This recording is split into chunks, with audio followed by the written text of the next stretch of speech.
Estamos. Bien, estábamos entonces en las formas de envío. Y dijimos que habían cuatro formas de enviar información en la red, que son únicas o de uno a uno, broadcast de uno a todos, multicast de uno a un grupo, y énicas, por ahí el término sería cualquiera, ¿no es cierto? Pero es decir, cualquiera de un conjunto, ¿sí? De un conjunto de posibles destinatarios, le voy a enviar a uno de esos. Ese sería el énicas. ¿Está bien? Bueno, otros conceptos que vamos a ver en redes son con respecto a, si se quiere, el nivel de privacidad o de acceso que se tiene a los recursos de la red. Internet sería la red pública, ¿sí? Podríamos decir que esa es la parte pública, sería el anillo externo.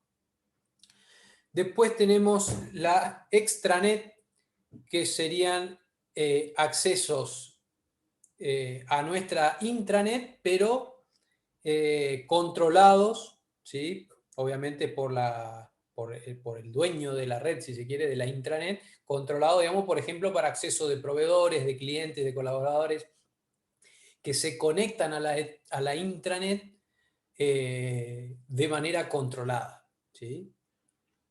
Esa sería la extranet. Imagínense, por ejemplo, las conexiones del home office, ¿sí? Digamos, el home office sería una especie de extranet, digamos, donde, bueno, en realidad ahí depende, ¿no es cierto? Depende, si le damos todo el acceso, digamos, al empleado, sería directamente una extensión de la intranet a través de Internet, ¿sí? O sea, a través de un túnel, por eso se llama VPN, o sea, una red privada virtual.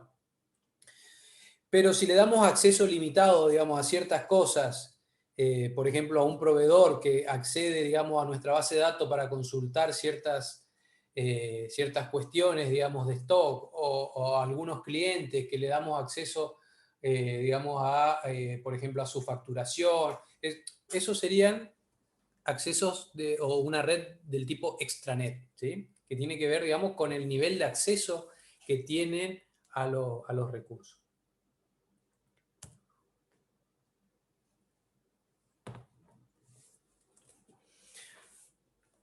Bueno, un término importante también que ya viene hace varios años usándose es el tema de redes convergentes. En un principio, nuestras redes, ¿sí? El concepto de redes por ahí nace con el tema de la telefonía, ¿sí? Las redes telefónicas son las primeras redes que se utilizan, digamos, en el mundo. Después empiezan las redes de datos. Y las redes de broadcast, que digamos más que una red, digamos, no tenían hasta ese momento un concepto de red, ¿sí? Por ejemplo, la difusión de señales de televisión, ¿sí? La difusión de señales de televisión por cable, por ejemplo. Bueno, todas estas redes, digamos, son redes separadas, ¿sí? Yo tengo la red de broadcast por un lado, la red de telefonía por otro, la red de computadoras por otro.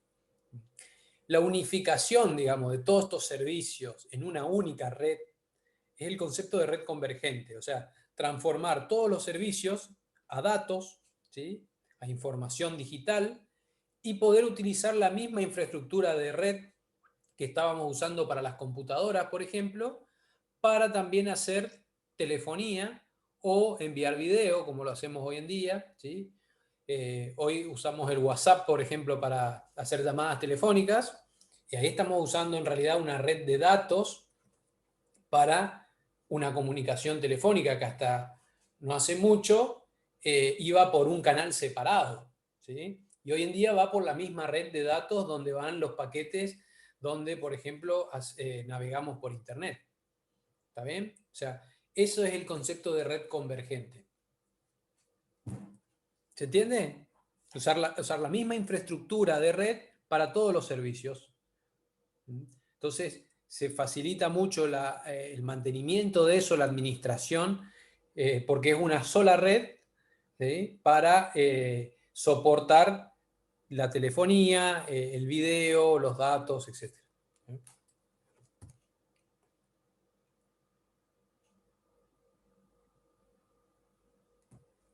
Bueno, los protocolos, ya algo hablamos en comunicaciones, son las reglas que van a definir la comunicación entre las diferentes entidades que se van a ejecutar, ¿no es cierto? Las entidades son, digamos, la implementación de este protocolo en una capa determinada, tanto en el origen como en el destino.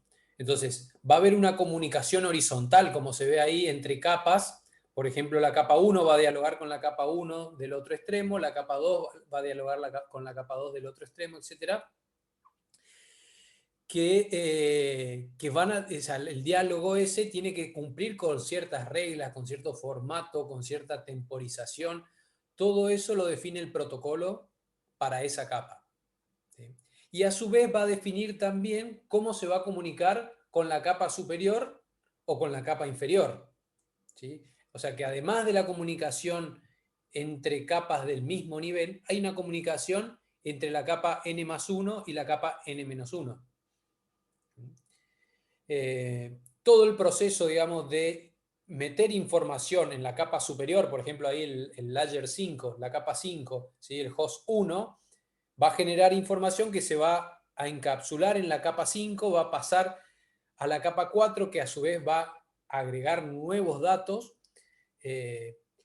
La capa 4 le va a pasar ese bloque nuevo de datos o unidad de datos de protocolo, como se llama el PDU, a la capa 3 y así sucesivamente hasta llegar a la capa 1, donde va a transformar esos datos en una señal electromagnética apta para viajar por el medio físico hacia el otro extremo.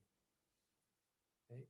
Todo ese proceso es un proceso de encapsulación de la información y del otro lado voy a tener que hacer el proceso inverso. ¿Sí? Primero decodificar la señal electromagnética que me llega por el medio físico, ¿sí? O sea, entender, digamos, la representación de esa señal en unos y ceros, transformar eso digamos, a armar la estructura de datos que se envió desde el host 1 al host 2 y hacer todo el proceso inverso de desencapsulación. ¿Sí?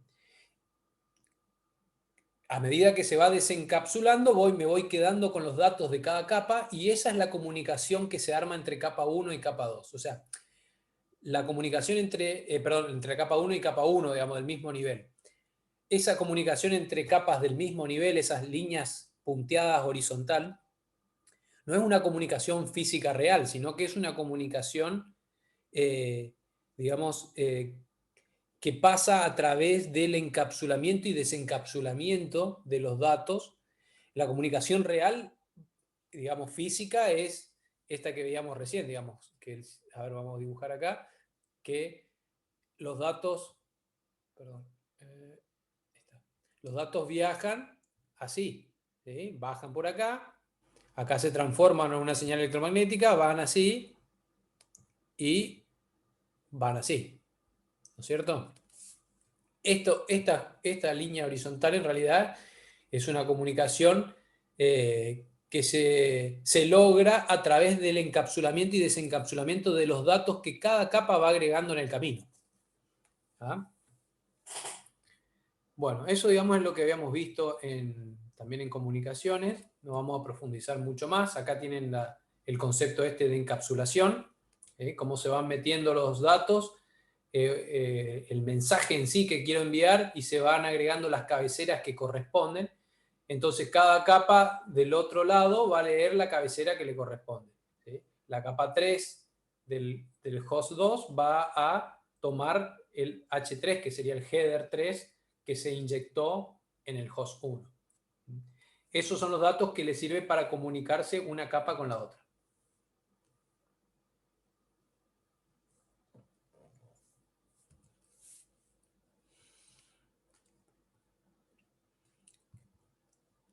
Los protocolos tienen diferentes tipos de conexión.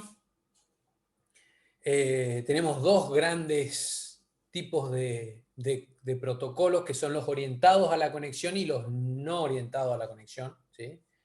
Los connection oriented o connectionless, ¿sí? Y a su vez, dentro de cada uno de estos grandes tipos de conexión, podemos tener variantes, ¿sí? Que se asemejan más a uno u otro. Orientado a la conexión significa que antes de poder enviar datos, hay que establecer un circuito, ¿sí? Hay que establecer una conexión. O sea, hay que decir, che, yo quiero comunicarme con vos. Bueno, listo, vamos a ponernos de acuerdo y establecemos la comunicación y ahí recién empezamos a mandar datos, ¿sí? Ese sería un protocolo orientado a la conexión. Un protocolo no orientado a la conexión es, yo tengo datos para enviar, listo, te los mando, ¿sí? Hacete cargo. ¿Tá? O sea, no hay ningún, si se quiere, aviso previo de que vamos a mandarle datos al otro extremo. Eso sería un protocolo no orientado a la conexión. Bueno, y dentro de esos dos tengo variantes, ¿sí? Por ejemplo, de un streaming de mensajes confiable, donde yo me aseguro de que los datos que le envío le llegan, ¿sí? También tengo un servicio de streaming de bytes en lugar de mensajes, ¿sí?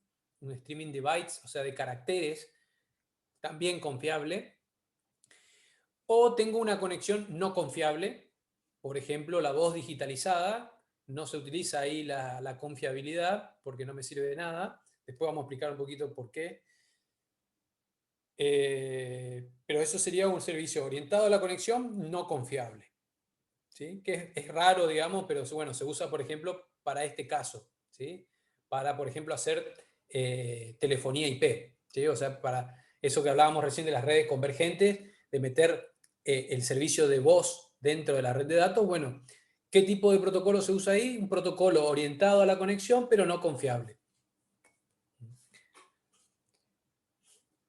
Después tenemos los protocolos no orientados a la conexión, que por lo general son no confiables, ¿sí? Porque al no haber una conexión eh, es difícil, digamos, controlar los datos que lleguen correctamente o en orden o demás. Entonces, ahí tenemos un intermedio, por ejemplo, tenemos el Acknowledge Datagram, ¿sí? Que sería un protocolo no orientado a la conexión, pero con confirmación. Entonces, por lo menos del otro lado me dicen sí, me llegó bien. Hay una confirmación de que los datos llegaron, ¿sí? Eh, y después tengo simplemente el request replay, digamos que es donde yo tengo mensajes que son de una sola unidad de protocolo, o sea, de un solo paquete, ¿sí? Yo hago una consulta, por ejemplo, el servicio de DNS funciona así, o las consultas a una base de datos, por ejemplo, donde yo hago una petición, ¿sí? Un request, y recibo un reply, todo en un mismo paquete, ¿sí? O sea, la petición va en un paquete y la respuesta vuelve en un solo paquete. Entonces, no hay mucho más para hacer ahí, digamos, ¿sí? Es un paquetito que va y un paquetito que vuelve, ¿sí? Es muy sencilla la comunicación ahí. Bueno, dentro de lo que es orientado a la conexión, yo para establecer la conexión, enviar y recibir datos, desconectarme y demás, tengo una serie de primitivas que lo vamos a ver un poco más en detalle esto en redes 2 en realidad, pero bueno, lo nombramos ya acá, que tenemos las primitivas, por ejemplo, para escuchar, o sea, cuando un servicio está esperando por una conexión, ¿sí? Un servidor, por ejemplo, acuérdense la arquitectura cliente-servidor, muchas veces está en un estado de listen, ¿sí? Está esperando que un cliente se conecte. El cliente se conecta, establece la conexión, o sea, es un protocolo orientado a la conexión, establece esa conexión, y después se usan las primitivas send y receive para enviar y recibir datos. Una vez que se enviaron y recibieron datos, ¿sí? Ya sea en un sentido o en otro, digamos, desde el cliente al servidor, del servidor al cliente, nos podemos desconectar, ¿sí? Con la primitiva disconnect. ¿Sí? Esto a grandes rasgos, digamos, serían las primitivas clásicas, básicas que existen en una red con protocolos orientados a la conexión. ¿Ah?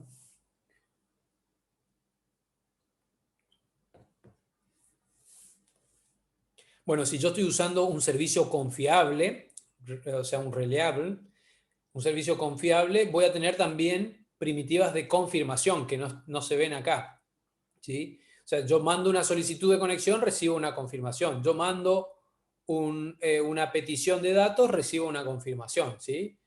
Eh, o sea, o mando los datos, recibo una confirmación. Mando la respuesta, o sea, siempre va a haber una confirmación de que lo que se envió llegó, ¿sí? Eso sería es un servicio confiable. Obviamente que hay más intercambio de información.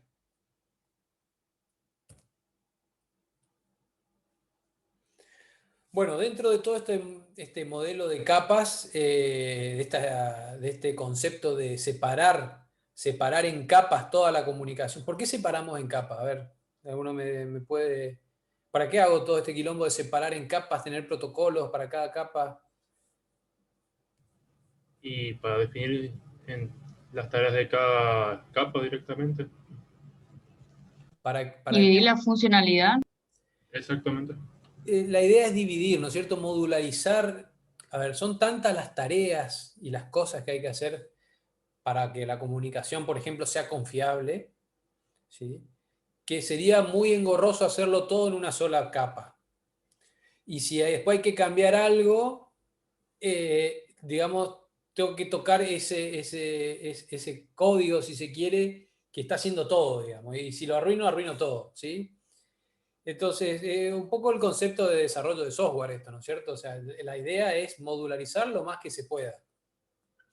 Entonces, se pensó, se estudió, digamos, en estas funciones, ¿no es cierto? En que haya una capa de aplicación, que es el que tiene la interfaz con el usuario, que haya una capa de presentación, que es la que va a preparar los datos, darle formato a los datos, donde yo puedo definir, por ejemplo, algoritmos de compresión para los datos, etcétera, digamos, ¿no es cierto? Todo el manejo de codificación, si se quiere, de los datos. Después tiene que haber una capa de sesión que va a establecer dentro de una aplicación diferentes conexiones con diferentes servicios dentro de la aplicación. Después va a haber una capa de transporte, que es la que le da la confiabilidad a la comunicación de extremo a extremo para que los datos lleguen desde el origen al destino de manera confiable. O sea, fíjense que es hasta la capa de transporte la comunicación es de extremo a extremo. ¿Ven? O sea, de extremo a extremo me refiero del host A, en este caso, al host B. ¿Sí? No pasa por los dispositivos intermedios. Los dispositivos intermedios sí van a dialogar las capas inferiores, por ejemplo, la capa 3, la capa 2 y la capa 1. O sea, estamos hablando de la capa de red, la capa de enlace y la capa física. Ahí sí hay una conexión, una comunicación, digamos, entre el host A y el primer dispositivo que se encuentra en el camino. Por ejemplo, un router. ¿Sí? Entre los dos routers, obviamente van a dialogar capa 3, capa 2 y capa 1. Y después el último router también va a dialogar capa 3, 2 y 1 contra el host B. Y ahí recién le llega la información para que haya una conexión extremo a extremo en la capa de transporte, en la capa de sesión, en la capa de presentación y aplicación. Ese es más o menos el diálogo que se da en una red con el modelo OSI, donde yo tengo toda la funcionalidad de los protocolos separada en 7 capas. El modelo TCP/IP, que es el modelo de implementación y el que se termina utilizando en realidad en Internet, es un modelo un poquito más compacto, donde toda la parte de sesión, presentación y aplicación se une, ¿no es cierto?, en una sola capa de aplicación que haría estas 3 funciones. ¿Sí? O sea, se dieron cuenta con la práctica que la capa de presentación y sesión en realidad eran unas capas muy finitas que tenían muy poca funcionalidad, entonces se decidió a la hora de implementarse hacerlo todo en una sola capa. Obviamente después se mantiene la capa de transporte, la capa de red, la capa de enlace y la capa física. Fíjense que la capa de red, le decía, es la capa más importante, justamente la capa de, como se llama la materia, ¿no es cierto?, que une todos los dispositivos en el camino, ¿sí? Es el que permite que el paquete, los datos viajen de un punto a otro. En el medio, digamos, o sea, la capa física y de enlace pueden ir cambiando los protocolos. Por ejemplo, acá puedo tener una conexión con cable, ¿sí? Una conexión Ethernet, acá puedo tener un enlace WAN punto a punto, y acá puedo tener, por ejemplo, una red en anillo, token ring, que es otro protocolo. Sin embargo, arriba el protocolo IP se mantiene el mismo. ¿Bien? Ese es el que le da, podríamos decir, el que une, sí, el que une, digamos, todos los puntos de la red. Hoy en día el protocolo ese es el protocolo IP, por eso el modelo se llama TCP/IP, porque son los dos protocolos más importantes, el TCP en la parte de transporte y el IP en la capa de red. Dentro de lo que es el protocolo IP vamos a ver que tenemos dos variantes, ¿sí? Que eso lo vamos a ver en la unidad 4, cuando vemos la capa de red. Tenemos el IP versión 4, que es el que estamos usando nosotros ahora, por ejemplo, y el IP versión 6, que es un protocolo que vino a reemplazar al IPv4 por una cuestión, digamos, no de funcionalidad, sí se optimizaron algunas cosas, pero más que nada por el espacio de direcciones que tiene. ¿Sí? El IP versión 4 usa direcciones de 32 bits, que hoy en día para Internet ya quedó chico, y el IP versión 6 tiene direcciones de 128 bits, que alcanzaría, digamos, de sobra para de acá a unos cuantos años. ¿Sí? Entonces, más que nada por ese se hizo el cambio y hoy en día conviven estos dos protocolos. En Sudamérica, más que nada, seguimos usando IPv4, hay muy pocas redes IP versión 6, algunas universidades, no sé si la UGD está conectada a una red IP versión 6, pero es una red separada de IP versión 4, ¿sí? No son compatibles un protocolo con otro.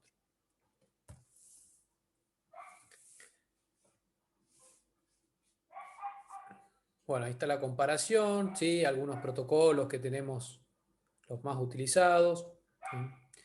Por ejemplo, TCP es un protocolo orientado a la conexión. Vieron que hoy decíamos protocolos orientados a la conexión y no orientados. O sea, dentro de la capa de transporte tenemos dos. El TCP y el UDP son los dos más importantes. El TCP es orientado a la conexión y es el que se lleva el 90% del tráfico de Internet hoy en día.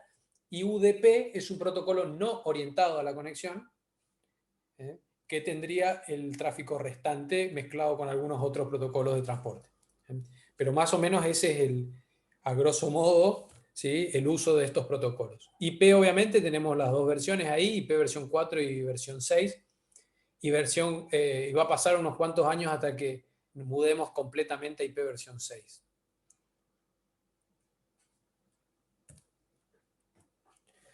Bueno, algunos ejemplos, ¿sí? Después ustedes creo que en la parte de la guía de ejercicio hay para que vean un poquito la historia de Internet. Internet arranca con ARPANET, ¿sí? Una red de investigación que la crea el Departamento de Defensa de los Estados Unidos y es la primera red de paquetes, ¿sí? Se usaba un protocolo, en realidad había varios protocolos, uno entre hosts, otro entre los nodos intermedios, ¿sí?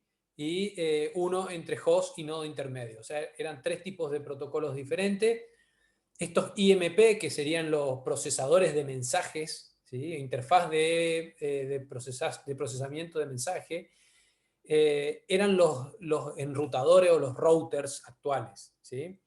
Eran los encargados de transmitir el mensaje que generaba la computadora hacia un destino. Esto arrancó, digamos, conectando dos nodos, en principio de la Universidad de California y otro de la Universidad de Stanford. Y ahí empezó, digamos, toda esta investigación y este concepto de un mensaje dividirlo en paquetes, ¿sí? Y que ese paquete pueda viajar por diferentes caminos para llegar al destino. Todo pensando, obviamente, en la guerra. Por eso digamos, esto nace, digamos, del Departamento de Defensa de los Estados Unidos, pensando en una red que sea robusta, que si un nodo se cae, la comunicación siga, ¿sí? Que los paquetes se puedan encaminar por otro lugar y lleguen a destino por más que algún nodo o algún enlace en el camino falle. Ahí nace ese concepto de redes de paquetes, que es la base de Internet de hoy. ¿Tá? Eso obviamente evolucionó a algo parecido a esto que tenemos hoy en día, ¿sí? Obviamente esto está bastante simplificado acá, donde tenemos usuarios que se conectan a Internet a través de algún tipo de punto de acceso, ¿sí? O de POP a un proveedor de Internet regional, local o nacional, ¿sí? Que a su vez se conecta a un backbone o un core, digamos, de Internet que conecta, son puntos estratégicos en diferentes partes del mundo que interconectan todo Internet. Y después tengo las redes corporativas que también se conectan a Internet, los data centers que también se conectan a Internet, obviamente que son los que dan el servicio a Internet. Tengo los NAP, o este término por ahí está un poco antiguo, es IPX, ¿sí? Que es puntos de intercambio de Internet, que son puntos estratégicos para que los ISP intercambien información sin tener que ir hasta o pasar por el backbone, ¿sí? De Internet. Digamos, esto, digamos, todo este conjunto de cosas es Internet, ¿sí? Por eso se llama red de redes, porque es conectar todo, ¿tá? Yendo a la red local, a esta corporate LAN que está acá, tendríamos esto, ¿sí? Tendríamos, por ejemplo, computadoras conectadas a una vieja red Ethernet en bus, o las redes más actuales conectadas de manera inalámbrica, ¿sí? A través de un punto de acceso, o conectadas a través de un conmutador, que acá no tengo el ejemplo, pero sería un switch, ¿sí? Que en lugar de estar conectados así en un solo bus, están conectados en forma de estrella a un dispositivo intermedio.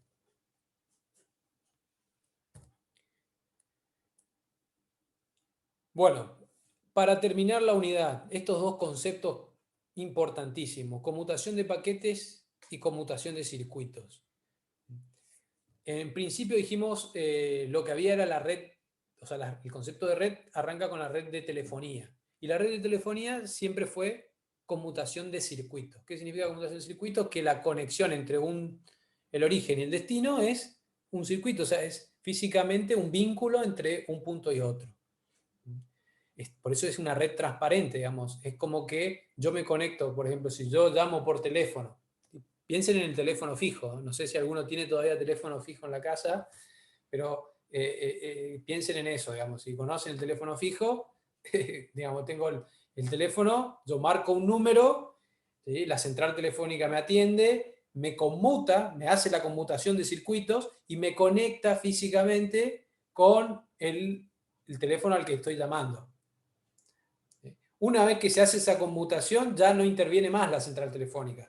Y es como que yo estoy conectado con un cable directo al otro teléfono. ¿Sí? ¿Perdón?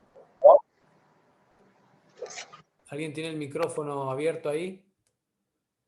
Sí, perdón, ahí me silencio. Bien. ¿Se entiende? Bueno, eso es conmutación de circuitos. ¿Ah? Conmutación de circuitos. Sé que se me buguea un poquito acá a ver si puedo sacarlo.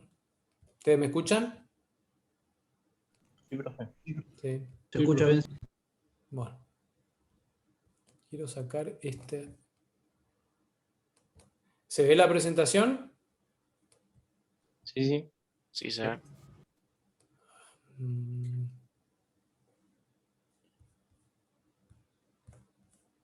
Que me quedaron todos los...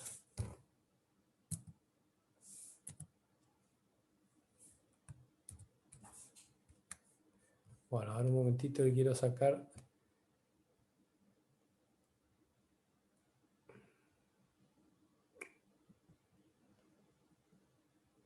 Bueno, seguimos. A ver si... Es que no me deja pasar la presentación.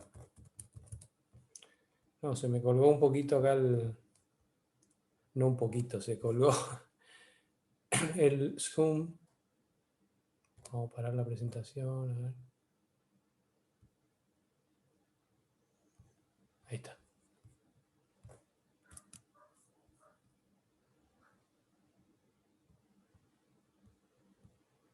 Ahí está. Ahí estamos de vuelta. Bien. te decía, bueno, estos conceptos son importantes. Nace con la telefonía fija, con la conmutación de circuito, donde es una red transparente. No es necesario digitalizar los datos. Fíjense que estamos hablando de la telefonía fija, que era analógica, que sigue siendo analógica en el tramo de usuario y se digitaliza solamente la parte de troncales telefónicos entre centrales, pero la señal que llega al teléfono fijo sigue siendo analógica. Entonces no es necesario digitalizar, pero hay un circuito, hay que establecer un circuito. Y el retardo es fijo, esa es una de las ventajas. Tengo un retardo fijo y tengo un uso exclusivo de ese circuito durante toda la comunicación, ¿sí? O sea que tengo un retardo fijo y una velocidad de transmisión constantes. ¿Está bien? Profe, si está transmitiendo, no se está viendo. No se ve la... a ver. No, le digo que se colgó el... Yo tampoco veo nada. A ver un momentito.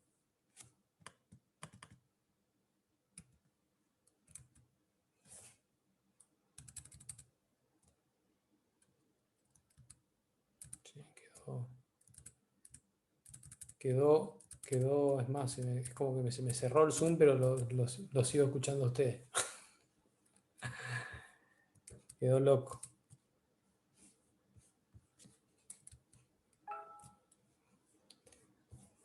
Bueno, les termino de comentar un poquito en todo caso y después ustedes ven la presentación, quedaba una filmina más nada más. La conmutación entonces, tengo esos dos tipos. La conmutación de paquetes arranca con esta red ARPANET que les dije hace un ratito, que ahí nace el concepto de, bueno, a ver, tengo esta información, la vamos a separar en paquetes, en bloques de datos, la vamos a llamar paquetes, ¿sí? Y cada paquete va a ser independiente, o sea, va a poder viajar por la red de manera independiente, va a tener que ponerse ahí la información de dónde tiene que ir el paquete y una serie de informaciones extra de control, que es todo eso que fuimos viendo de los protocolos, ¿sí? Que van encapsulando y van metiendo información para que ese paquete sea independiente y pueda llegar a su destino. ¿Tá? Esa es la conmutación de paquete. Ahí, obviamente, digamos, tengo ventajas en el sentido de que tengo la posibilidad de ir por caminos diferentes, no hace falta establecer un circuito, si se cae un nodo, digamos, tengo esa capacidad de recuperación, ¿no es cierto? Pero tengo como desventaja que ya los retardos, algunas cuestiones ya no son constantes. O sea, ya dependo mucho de los nodos intermedios, de la capacidad de procesamiento, de que esa información se mezcla con los paquetes de otros usuarios. Tengo, digamos, todo ese, digamos, esa complejidad por atrás, que obviamente está muy bien resuelta y es, digamos, lo que se terminó utilizando hoy en día, ¿sí? Hoy en día la conmutación de circuitos cada vez está quedando más de lado, se usa en algunas redes, por ejemplo la de telefonía móvil, todavía quedan algunas cuestiones de conmutación de circuitos, pero todo se está mudando a conmutación de paquetes y ese concepto que vimos de red convergente, ¿sí? Donde todo se transforma en datos, en paquetes y usamos toda la misma infraestructura de red. Después le podemos dar, si se quiere, prioridad o para más o menos simular una red de circuitos, hay una variante de conmutación de paquetes que se llama conmutación de paquetes con circuitos virtuales, ¿sí? O sea, ¿qué es eso? Es en la red de paquetes simular una red de circuitos. Por eso es circuitos virtuales, ¿sí? Entonces se establece un circuito pero dentro de una red de paquetes, con ciertas garantías de que el flujo va a ser constante, la tasa va a ser constante, el retardo va a ser constante. Ese sería, digamos, una variante dentro de conmutación de paquetes. Lo más importante acá de entender es el tema de los retardos y cómo el paquete va viajando en la red y qué tiempos están involucrados desde que el paquete sale hasta que el paquete llega. Es así que yo tengo, por un lado, la propagación digamos, el propio retardo de propagación físico, que depende, digamos, de la distancia que están los nodos y de la velocidad en que se propaga la señal, hablando físicamente, ¿no es cierto? La señal, ¿cuánto tarda desde que yo lo pongo en el cable hasta que llega al otro extremo? Ese es el tiempo de propagación. Después tengo el tiempo de transmisión, que es el tiempo que tarda, digamos, un nodo en poner los datos en la línea. O sea, yo tengo, supónganse, un archivo de 10 megabytes. ¿Cuánto yo tardo en transmitir esos 10 megabytes? Va a depender del tamaño del paquete y de la velocidad del enlace. ¿Cuántos bits por segundo yo puedo enviar por ese enlace? ¿Sí? Después voy a tener tiempos de procesamiento en los nodos, que obviamente el nodo intermedio, supónganse, tiene que recibir el paquete que yo envié, desarmarlo, ver a qué destino tiene que ir, volver a armar, volver a encapsular el paquete y enviarlo. Eso por cada paquete lo tiene que hacer. Y ahí, digamos, tengo un tiempo que se pierde en eso. Eso se llama tiempo de procesamiento. Y después tengo los tiempos, por ejemplo, si voy a hacer circuitos, del tiempo que tardo en establecer el circuito y en liberar el circuito. ¿Sí? O sea, esos son los tiempos más importantes, podríamos nombrar otros. Hay en la guía de ejercicios sobre esto, digamos, ejercicios sobre estos temas de computación, que sería interesante que después lo resuelvan con Mariano. ¿Sí? Así que bueno, hasta acá entonces hacemos por hoy. El lunes se conectan y con Mariano. Mariano, ¿estás ahí? ¿Mariano? No, no está. Bueno, el lunes, ¿me escucha el resto? Sí, profe. Sí, profe. Sí, profe, se escucha. Bueno, el lunes entonces yo ahora le escribo a Mariano, me van a quedar con él en principio para las 4, el mismo horario que estaba pautado, y nosotros nos conectaríamos el viernes que viene.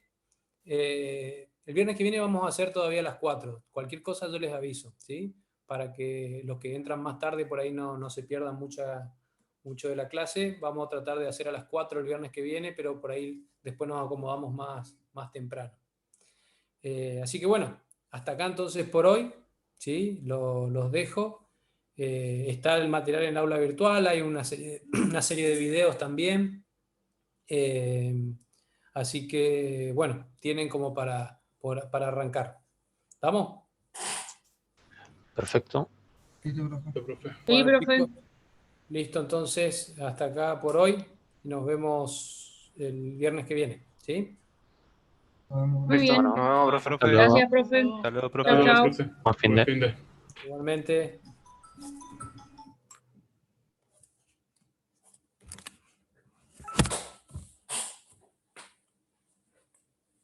Hola. Estaba dando clases. Ahí voy. Vale.